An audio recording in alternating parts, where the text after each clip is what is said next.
And right now, police are bracing for a third night of dangerous protest. Riots are erupting the past 2 nights in response to a deadly police shooting of an armed black man. Last night, gunshots ringing out in 3 different locations and 7 police officers injured. Tonight, there is a 10 p.m. curfew. Milwaukee County Sheriff David Clarke goes on the record. Good evening, sir. How you doing, Greta? I'm fine. I know you got trouble out there, though, Sheriff. Tell me what you're expecting tonight. Well, first of all, this curfew put by the mayor is a little misleading. First of all, there's already a curfew every night of the week for people under the age of 18. It's at 11 o'clock. So he moves it back to 10 o'clock, which is not going to help. And we're having a big problem with rowdy juveniles after the sun goes down, after dark sets in. So that doesn't really help. But, you know, that's kind of what we get from Mayor Barrett. Here's the problem. The people think that a police shooting causes riots. It's an igniter, but it doesn't cause riots. The social order collapsed in Milwaukee Saturday night. That led to tribal behavior. Tribal behavior leads to the rule of law being placed by the law of the jungle. That's what we're seeing in these riots here. Looting, gunshots, indiscriminate gunshots, rioting, arson, so on and so forth. This Milwaukee could be a case study in how damaging progressive liberal policies have been to the city of Milwaukee. They've created an underclass here. We have entrenched poverty in the city of Milwaukee. We have failing schools. We have dysfunctional families, broken homes. We have massive unemployment. We have questionable lifestyle choices. Those are the ingredients. I said back in Ferguson, this could be any urban area in America, not just Ferguson. The same pathologies brought on by the growth of the welfare state, which leads to government dependency.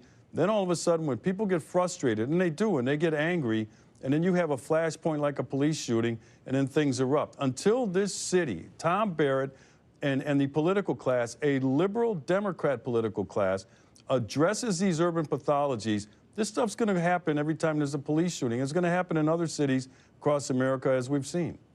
You know what enrages me, on top of a lot of reasons to be enraged, is that all these politicians have gotten money from the federal government, whether it's to fix schools or to try to help with some of these social ailments of job, unemployment, everything. And they have failed so demonstrably. The failure has been so incredible. So then when you have these flashpoints and there's something erupts, what do? We send the police in, and now all of a sudden the police get blamed about whatever the problem is. When the police, their job is not to take care of these social problems that create these fertile environments for all these problems. And so, you know, I tip my hat to the police, and I think it's very disappointing, these local politicians going back generations, and what a mess they've made of these cities. Well, they're already asking for federal money right now. That call has already been put out. They exploit these situations like this to ask for federal money, to ask for state money. The state money does come in, the federal money comes in, but as you mentioned, Greta, nothing changes. That money never reaches the poor who are living life at the bottom. It goes to special interests here. What happened to the $1 trillion stimulus package that was designed for urban reconstruction? The other day, Jesse Jackson said, not enough money is being spent on urban reconstruction. And I had to laugh. I literally laughed. I said, where did the stimulus money go? He should call President Obama and he should ask him, where did that money go? Why didn't it reach those at the bottom of the rung? I mean, that's the question that needs to be asked. This isn't about money. They've created a welfare state here. They want status quo. They meaning this progressive movement. It's not synonymous with Milwaukee. You look at any other urban area with a ghetto, Chicago, Philadelphia, Baltimore, and other cities, it's the same thing. And then the police think, like you said, come along, have to do what they have to do, and then all of a sudden it's the fault of the police. We're working on the wrong thing. This is pathetic. I'm from Milwaukee, and it sickens me. Sheriff, thank you very much for joining us, and good luck tonight. I know when the sun goes down there, the risk rises tonight. Anyway, Sheriff, thank you. Thank you. And on the records, Griff Jenkins and Ted Williams are both on the ground investigating on the streets of Milwaukee. Greta, city leaders, many in this community, and certainly law enforcement are bracing for what they hope will not be a repeat of last night's violence, which saw 14 arrests, 8 officers injured, a car torched. Ted and I were investigating. Take a look.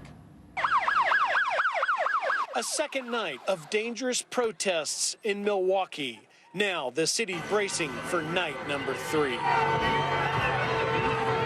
The protests starting peacefully, but suddenly turning violent. They set the squad car on fire, shooting at the police. Stores looted, cars set on fire, concrete and rocks hurled at police.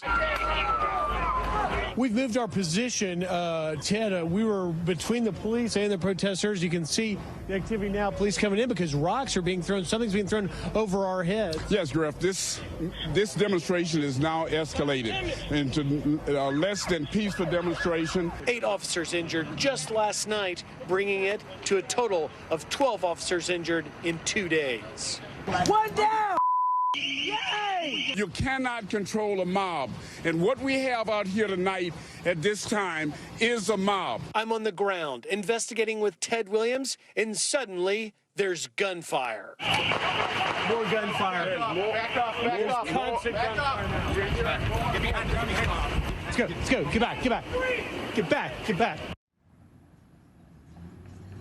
And as a result of that gunfire, Greta, an 18-year-old white male was shot in the neck. His identity and condition not known at this time. The curfew, as you mentioned, is in effect. And Governor Walker just a while ago announcing 26 additional patrol units on the ground here. Greta? Ted, why is this horrible looting happening? I mean, what is going on? I mean, it's not just, we got these fires, we've got looting. I mean, it's just, what's your thought on this? Greta, it's just an excuse for injustice within this neighborhood. I've talked to numerous elderly people in this neighborhood who will no longer be able to use this BP gas station over my shoulder here. The reason this is happening is because you've got a lot of thugs out here who decided that they wanted to burn down their own neighborhood. And I got to tell you, Greta, the black people in this neighborhood, the good black people, are saying, why are you burning down our neighborhood? We need these businesses.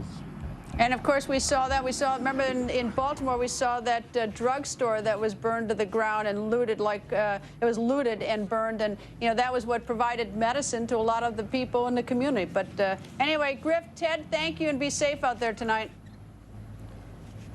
And why is a U.S. sailor using Secretary Hillary